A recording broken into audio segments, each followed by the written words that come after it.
Friends,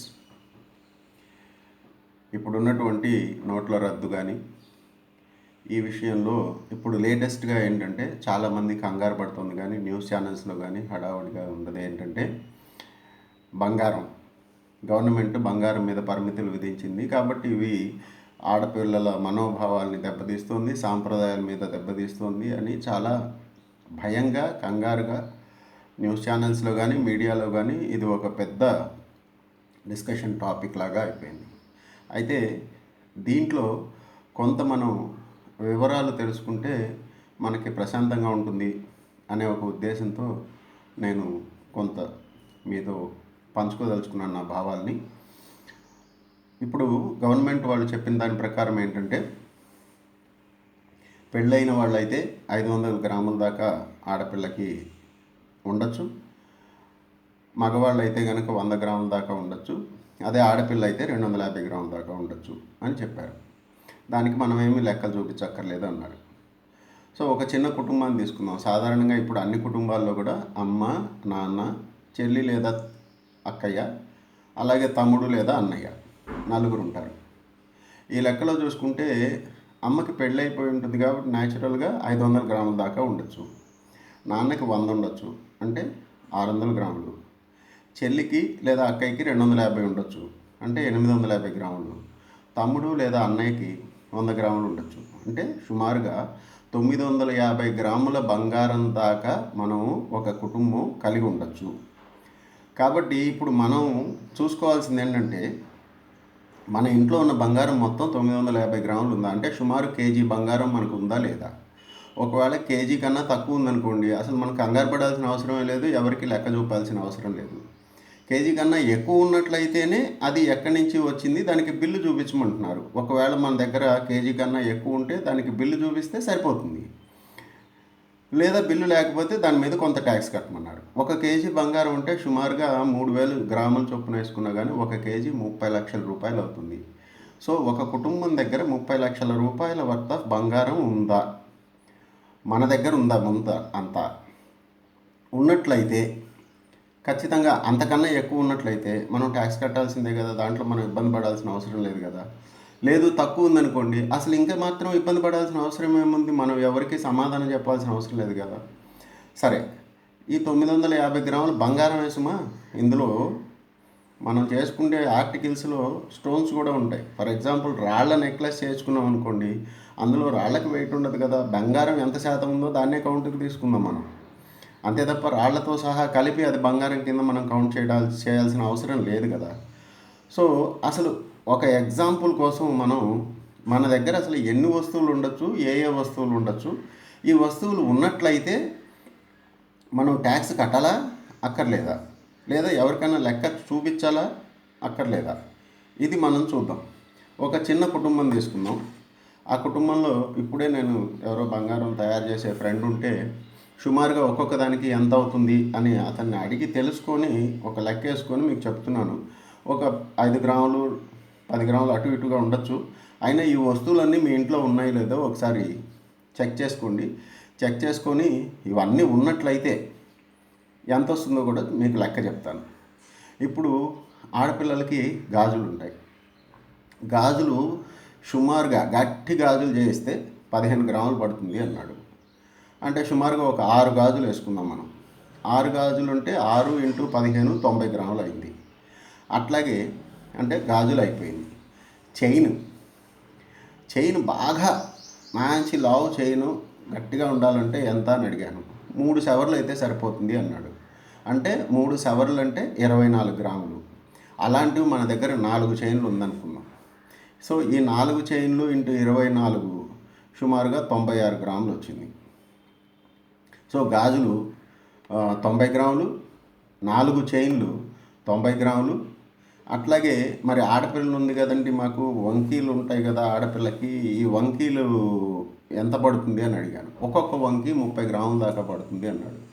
సరే, చెల్లికి 2, అమ్మకు కూడా ఒక 2 ఉన్నాయి అనుకుందాం.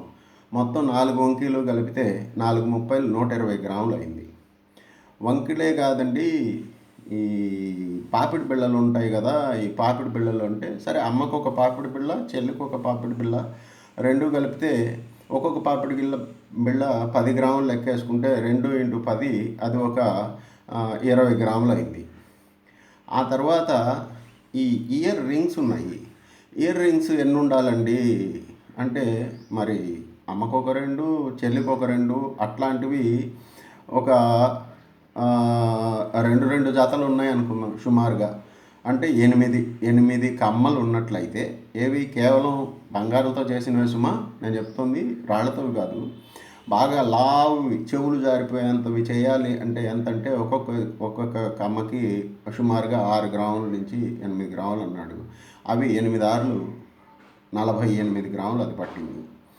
ఆ తర్వాత మరి నెక్లెస్ ఉంటుంది కదండి, ఆడపిల్లలు అంటే ఒక్కొక్క నెక్లెస్కి ఎన్ని గ్రాములు పడుతుంది అన్నాను. అయితే నెక్లెస్కి సుమారుగా 15 గ్రాములు పడుతుందండి, 2 సవర్లు అయితే మంచి నెక్లెస్ వస్తుంది అన్నాడు. సో అలాంటివి అమ్మకొక 2, చెల్లికొక 2 వేసుకుందాం. అంటే 4 నెక్లెస్లు, 4 × 16 64 గ్రాములు. ఇవి కాకుండా ఇంకా రాళ్ల నెక్లెస్లు కూడా ఉన్నాయండి. అమ్మకొక 2, చెల్లికొక 2 ఉన్నాయి. అయితే ఈ రాళ్ళన్నీ తీసేస్తే ఎంత ఉంటుంది, రాళ్ల వెయిట్ ఎంత ఉంది అని అడిగితే సుమారుగా బాగా రాళ్లతో ఉన్న నెక్లెస్లు అయితే రాళ్ళు మాత్రం ఒక 5 గ్రాములు ఉంటుందండి అన్నాడు. అంటే 5 గ్రాములు తీసేస్తే ఒక్కో నెక్లెస్లో బంగారం మాత్రం 10 గ్రాములు ఉంటుంది. అలాంటివి అమ్మకొక 2, చెల్లికొక 2 వేసుకుందాం. అంటే 4 × 10 గ్రాములు, అది ఒక 40 గ్రాములు అయింది. మరి ఉంగరాలు ఉన్నాయండి, ఉంగరాలు ఉంటాయి కదా అంటే సరే, నాన్నకి 5 వేళ్ళకి 5, అమ్మకు ఒక 2, చెల్లికి 1, తమ్ముడికో అన్నయ్యకో 1, ఇట్లా మొత్తం కలుపుకున్నాం. మన ఇంట్లో ఒక 10 ఉంగరాల దాకా ఉన్నాయి అనుకున్నాం. బాగా గట్టిగా ఉండాలండి ఉంగరం అంటే, బాగా గట్టిగా ఉండాలంటే ఒక సవరి పడుతుందండి ఉంగరానికి అన్నాడు. మరి 10 ఉంగరాలకి కలిపి 8 గ్రాముల సవరి అంటే 10 × 8 80 గ్రాములు పట్టింది. ఇవి కాకుండా మరి అమ్మకి చెవులకి మాటీలు ఉంటాయండి అన్నాను. అంటే మాటీలకి ఒక్కొక్క దానికి సుమారుగా ఒక 4 గ్రాములు పడుతుంది అన్నాను. అమ్మ 2 చెవులకి 2, చెల్లి 2 చెవులకి 2, అంటే 4 మాటీలు, 4 × 4 16 గ్రాములు పట్టింది. కాబట్టి ఇప్పుడు నేను ఏమేం కవర్ చేశానంటే మాటీలు కవర్ చేశాను, కమ్మలు కవర్ చేశాను, పాపిడి బిళ్ళ కవర్ చేశాను, నెక్లెస్లు కవర్ చేశాను, ఒక్కొక్కళ్ళకి 4 చొప్పున. అలాగే వంకీలు కవర్ చేశాను, రింగులు కవర్ చేశాను, నాన్నకి బాగా లావుగా ఉండే ఒక 2 చైన్లు, తమ్ముడికి బాగా లావుగా ఉండే ఒక 2 చైన్లు, ఇవి కవర్ చేశాను. ఇవన్నీ కాకుండా ఇంకా చాలా మనకి ప్రీతిపాత్రమైనది ఏంటి అంటే ఒక వడ్డాణం. ఆ వడ్డాణం అమ్మకొకటి, చెల్లికొకటి ఉంది అనుకుందాం. ఒక వడ్డాణం చేయడానికి సుమారుగా ఎంత అవుతుందంటే ఒక 200 గ్రాముల దాకా పడుతుంది అన్నాడు. సో 2 వడ్డాణాలు కలిసి 400 గ్రాములు అనుకుందాం. ఇప్పుడు నేను చెప్పినవన్నీ కనుక మీరు లెక్కేసుకుంటే, నేను ఇక్కడ లెక్కేసి చూస్తే సుమారుగా 960 గ్రాములు వచ్చింది. 960 గ్రాములు అంటే మన లెక్క సరిపోయిందిగా 950 గ్రాములకి. సరే, మీ ఇంట్లో ఇవన్నీ ఉన్నాయా అంటే మీ ఇంట్లో ఏమేమి ఉండాలి? సుమారుగా 6 గాజులు ఉండాలి, లావులావువి. అట్లాగే 4 చైన్లు ఉండాలి, లావులావువి. వంకీలు ఉండాలి, 4 వంకీలు ఉండాలి. అట్లాగే 2 పాపిడి బిళ్ళలు ఉండాలి, 10 కమ్మలు ఉండాలి, 8 నెక్లెస్లు ఉండాలి. అందులో 4 ప్లెయిన్ నెక్లెస్లు, 4 రాళ్లతో ఉన్నవి. ఇవి కాకుండా ఒక 10 ఉంగరాలు ఉండాలి, ప్లస్ 4 మాటీలు ఉండాలి, 2 వడ్డాణాలు ఉండాలి. ఈ మొత్తం కలిపితే మీ కుటుంబంలో మొత్తం బంగారం వెయిట్ సుమారుగా 960 గ్రాములు వచ్చింది. నాకు తెలిసి ఇన్ని బహుశా ఎవరి దగ్గర ఉండుండవు. మనం ఏదో చెప్తున్నారు ఆడవాళ్ళు, మేము ఏదో పైసా కూడబెట్టుకొని సంపాదించి పిల్లలకి దాచిపెట్టుకుంటాం కదా, పిల్లలకి కొంటున్నాం కదా, దీని మీద ప్రభుత్వం వస్తే మాకు మనోభావాలు దెబ్బతింటున్నాయి కదా అంటున్నారు. కరెక్టే, మనోభావాలు దెబ్బతింటున్నాయి. కానీ నేను మిమ్మల్ని రిక్వెస్ట్ చేసేది ఏంటంటే, ఇవన్నీ మీరు కొన్నారా? ఇవన్నీ కొంటే సుమారుగా 1 కేజీ లెక్క వచ్చింది. ఒక కుటుంబానికి 1 కేజీ బంగారం ఉన్నప్పుడు మనం ఎవ్వరికి ఏమీ కట్టక్కర్లేదు, ట్యాక్స్ కట్టక్కర్లేదు. ఒకవేళ ఇవి లేకపోతే అసలు మీరు భయపడాల్సిన అవసరమే లేదు. మరి దీనికోసం మీడియా కానీ, పేపర్లు కానీ ఇవన్నీ కూడా ఎందుకు ఇంత హడావుడి చేస్తున్న ఈ ఈ ఈ మెసేజ్ని, ఈ ఇన్ఫర్మేషన్ని ప్రజలకు ఇవ్వకుండా ఎందుకు ఇంత గొడవ చేస్తున్నాయనే విషయం నాకైతే అర్థం కాలేదు. మీరన్నా అర్థం చేసుకోండి.